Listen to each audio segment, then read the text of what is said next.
What's up, Niner gang? Something feels different in the Bay today, because the stories breaking around our 49ers are hitting the faithful right in the heart.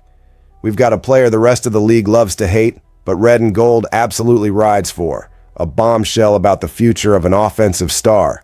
Real concern about protecting our quarterback, and some straight-up disrespect toward the man running the show at Levi's Stadium. You are not going to believe what we've got lined up today. So sit back, drop a like, and let's dive straight into it with the entire faithful. You know that player who makes the entire NFL foam at the mouth, but the 49ers faithful treats like family? That's Juan Jennings.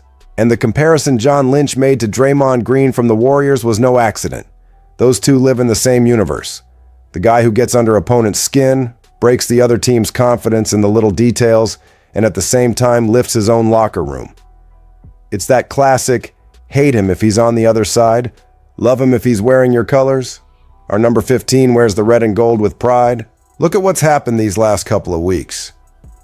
Against the Panthers, Jennings takes a shot down low from a defender who just completely lost his cool. Then the very next week, Browns players are pointing fingers, complaining and trying to throw dirt on his name in their post-game comments. It's the same pattern. The opponent loses their mind while Jennings just keeps doing the dirty work almost nobody sees in the box score. Physical routes, blocking to the whistle, driving defenders off the ball, talking just enough, never backing down from contact. So when Lynch goes on the radio and says he sees Jennings as a Draymond of football, he's basically saying what every Niners fan feels. It's not about being dirty. It's about playing at a level of intensity most defensive backs just are not used to. What corner loves getting rocked in the run game? What linebacker enjoys getting walked out of the play by a wideout? Nobody. And Jennings does that snap after snap. Now think about it for a second. If this guy were in Seattle, in Dallas, or in Philly, could you handle watching him convert third downs on our defense and fire up the opposing crowd? You'd probably hate his guts. And that's exactly why he's perfect for this team.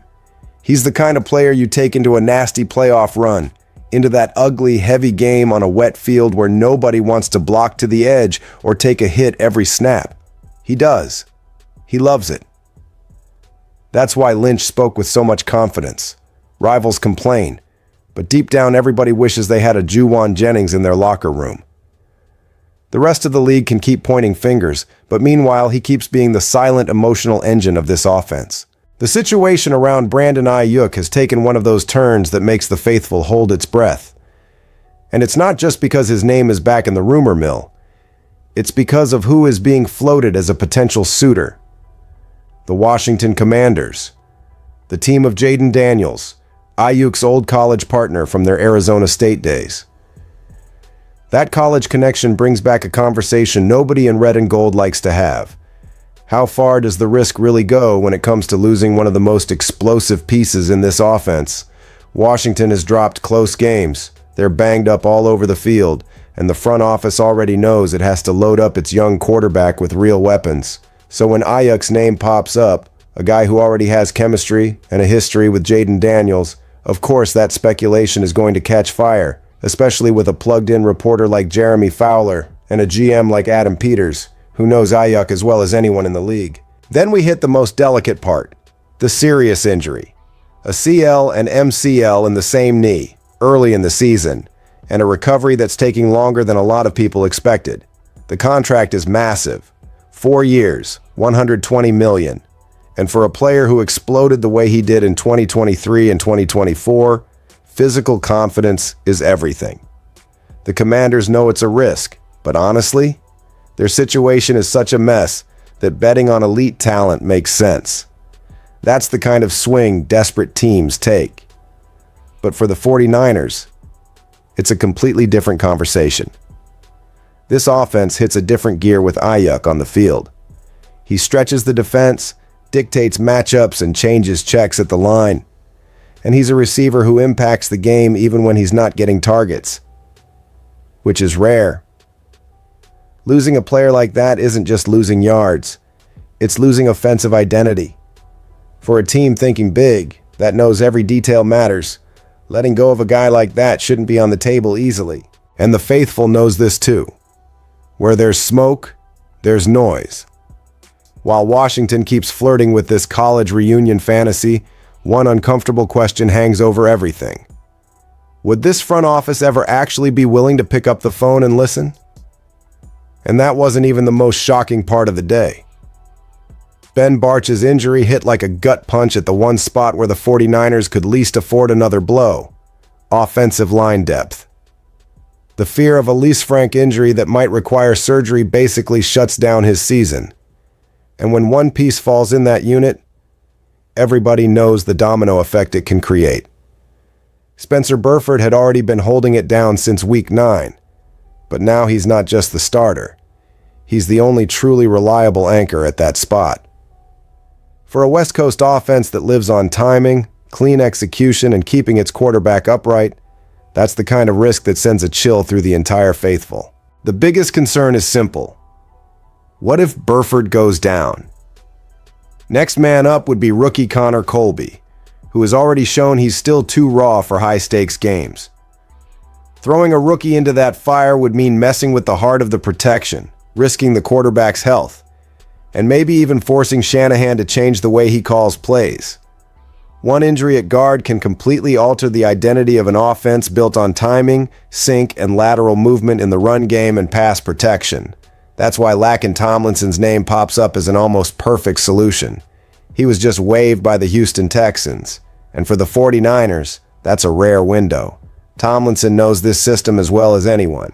He played in San Francisco from 2017 to 2021, was a durable, consistent starter, and was a key piece in rebuilding this offensive line that helped push the team to deep playoff runs. Guys like that don't just hit the market every day. Sure, his play dropped off after he left. Jets, Seahawks, Texans, nothing that really excites anyone. But that doesn't change two crucial points. First, he fits Shanahan's scheme with his eyes closed. Second, he's miles safer than throwing Colby into a must-win game in December or January. The question now is whether the 49ers move quickly with a waiver claim or wait to see if Tomlinson clears and hits free agency. Since nobody is likely to panic and race to get him, it's very possible he reaches the open market and the Niners control the process with a workout and a detailed evaluation. But one thing is crystal clear. This front office can't play games with offensive line depth. Ignore this problem now, and it can turn into a full-blown playoff disaster. And while everyone is busy debating this possible reunion with a familiar face, what comes next is even harder to believe. What they're doing to Kyle Shanahan in this Coach of the Year race is flat-out ridiculous, criminally underrated. There are multiple names ahead of him in the betting markets, as if turning a roster ravaged by injuries into a team that has to tweak its offensive plan every week, all while grinding through one of the toughest schedules in the NFL, was some kind of minor accomplishment. The faithful sees what's really going on. The league is obsessed with coaches who took bad teams and made them decent, and it's forgetting about the guy who kept a legit contender alive while everything around him was on fire. The numbers tell the story, and it's impressive. The offense has improved. The passing game is more productive even with Purdy limited by turf toe and Mac Jones being thrown into critical moments. This team is scoring more, giving up fewer points, and finding ways to win games that in 2024 would have slipped away. It's no coincidence that Robert Saleh's return stabilized the defense, but Shanahan has done his part on offense with adjustments so smart they fly under the radar for anyone just box score watching. He shortened routes, changed progressions, adjusted the balance between time to throw and pressure, and that allowed Purdy to hold the ball a little longer without panicking. He ramped up the use of play action even without Aiyuk available, reinventing the passing game with secondary pieces. While other teams used injuries as an excuse to unplug the season, Shanahan used them as fuel to redesign the offense on the fly. Add the context, and it all becomes more absurd. Third toughest schedule in the NFC. Physical opponents, brutal travel, constant pressure, and even with all that, the record is tracking toward at least 10-7, with a real chance to finish 12-5. That's with a roster that, at times, looked broken, with stars on the shelf and fans and analysts just waiting for the collapse that never really came. What Shanahan is doing in 2025 isn't just good. It's special. It's the kind of season that in many years would have his name at the top of every awards conversation. But he's being ignored, as if doing the impossible had become normal. After all of that, it's impossible not to feel that unique pride only someone who rides with the red and gold truly understands. Jennings setting rivals on fire, Aiyuk becoming the center of rumors that test our patience, the offensive line screaming for urgent moves, and Shanahan delivering one of the greatest coaching performances of his career. Every piece of these stories shapes our path to January and shows exactly why this franchise never bows its head. Now I want to hear from you, faithful. Which one of these stories hit you the hardest today? Sound off in the comments, smash that like button, and subscribe so you don't miss a single step of this run.